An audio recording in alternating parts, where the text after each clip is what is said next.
My God, I hate drugs.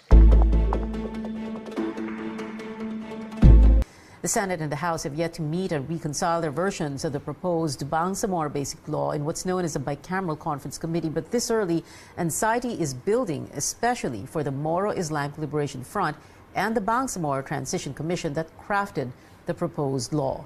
Our senior correspondent David Santos tells us why. In a forum in Makati, Bangsamoro Transition Commission Chair Gadzali Jaafar drops what appears to be a cryptic message. In front of us are several options as revolutionary organizations. He is responding to the question, what if the proposed Bangsamoro Basic Law or BBL doesn't make it through Congress again? And as revolutionary leaders, we will choose which among those options in front of us most viable thing for us to do. Asked if these options would include the Moro Islamic Liberation Front going back to its armed struggle, Jaafar would not say. But anticipation is building among the ranks of the MILF and in many communities in Mindanao. The Bicameral Conference Committee is set to meet on July 9 to 13 to reconcile their versions of the proposed BBL. President Duterte is expected to sign it into law on July 23rd. Jaafar and the BTC hope to be present during the BICAM deliberations. The version of the lower house is supposedly the closest to the original BBL draft. Presidential Peace Advisor Jess Dureza is telling stakeholders to manage their expectations. It's either a Congress version or the Senate version. Or in some provisions, pag may magandang version si Congress at mayroong magandang version sa Senate, pwede namin i-merge yun. But definitely, hindi kami makapagdagdag bawas doon. The 2014 peace agreement was supposed to end the decades-long conflict in Mindanao, which is deeply rooted in the Moros' aspiration for self-governance, in recognition of their historical right to have their own identity. But resistance is still obvious, especially in Christian-dominated areas, where residents are considered migrants to Mindanao. If you continue to mistrust us, to discriminate us, we can no longer control the leaders of the Moro after us.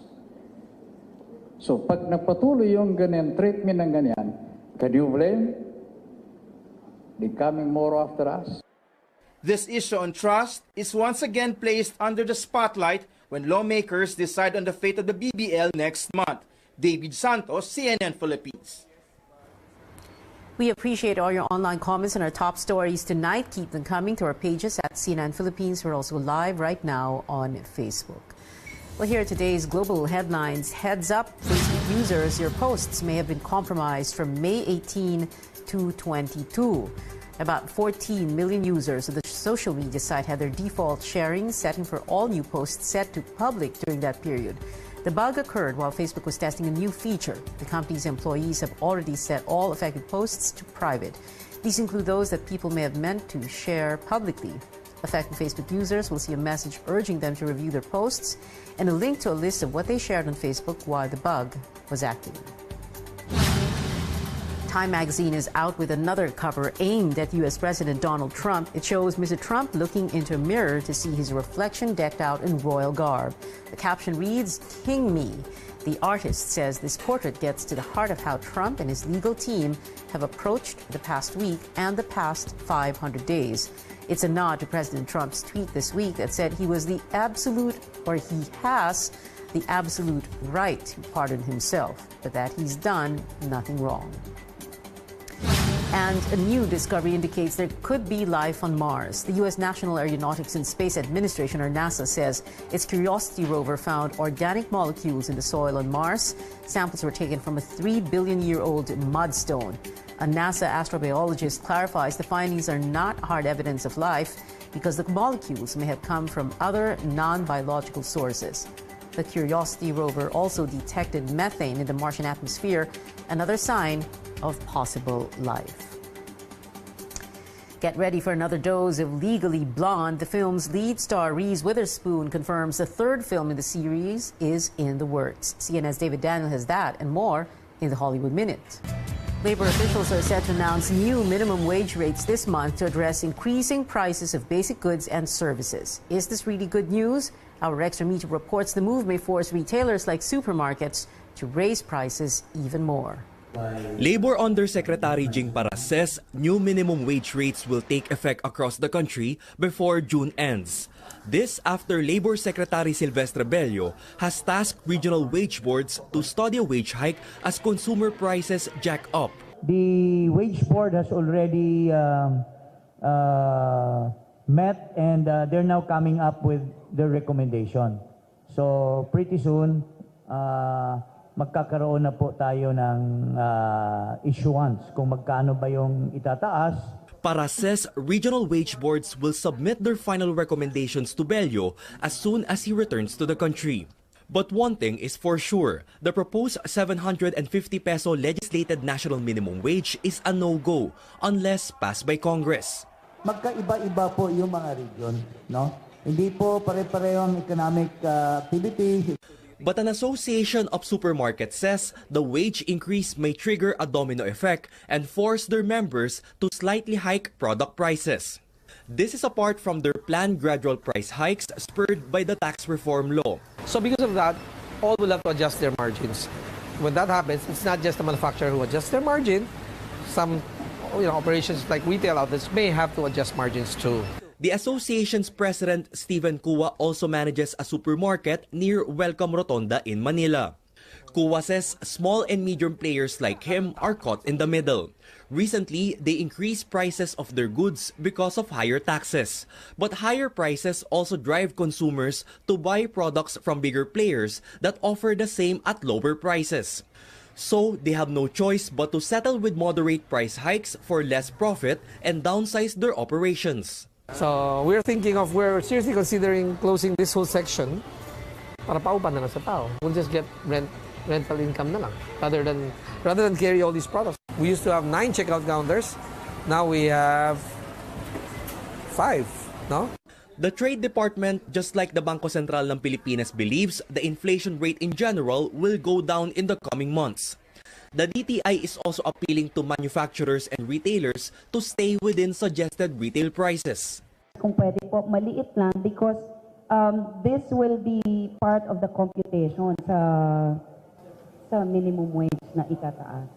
But for Kua, because of limited profits, the SRP can also potentially kill small and medium supermarket owners like him. Rex Remitio, CNN, Philippines. The Philippines is among the world's top worst countries for working people. That's according to a survey of the International Trade Union Confederation Global Rights Index. The others in the top 10 list are Algeria, Bangladesh, Cambodia, Colombia, Egypt, Guatemala, Kazakhstan, Saudi Arabia, and Turkey. Among the common indicators of poor working conditions in these countries are mass arrests, state repression, the arrest of union leaders, and discrimination. 142 countries were evaluated due to, quote, intimidation and dismissals, violence, and repressive laws, unquote. The Philippines was also on the list last year.